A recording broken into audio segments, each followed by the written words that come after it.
আসসালামু আলাইকুম। আমি ঢেঁড়স চচ্চড়ির জন্য পেঁয়াজ, রসুন, তেলের উপর কাঁচামরিচ সব কিছু দিয়ে দিলাম।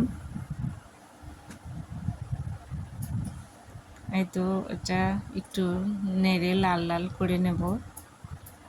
পানি যোগ করে শুকনো মরিচের গুঁড়া,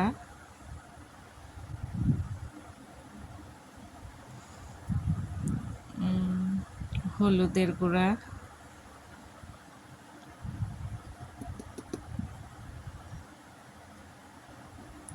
একটু ধনিয়ার গুঁড়া যোগ করে কষায় নেব।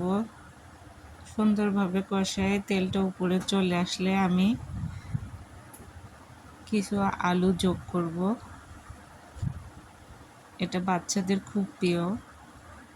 একটু লবণ স্বাদ মতো দিয়ে দিলাম।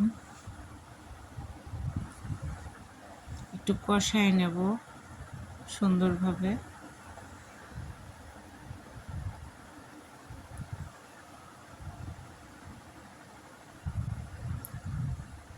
কষানো হলে একটু ঢেঁড়স যোগ করব।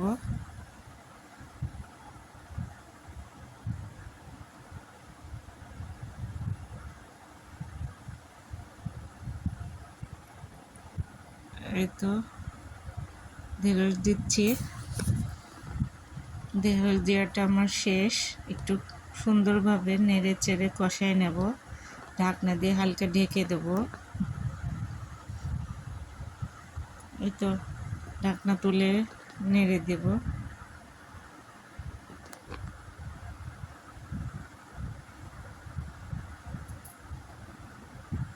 পানিটা অনেকটাই শুকিয়ে গেছে।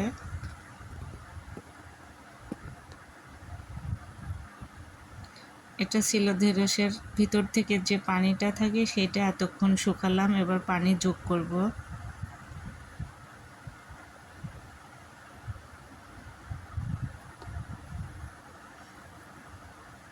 এই তো আমি আর একটু ঢেকে দেব।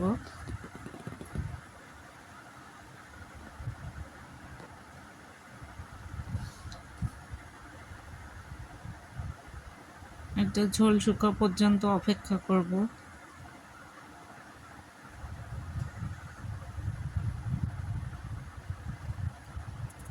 এর মধ্যে চ্যানেলটা লাইক শেয়ার কমেন্ট সাবস্ক্রাইব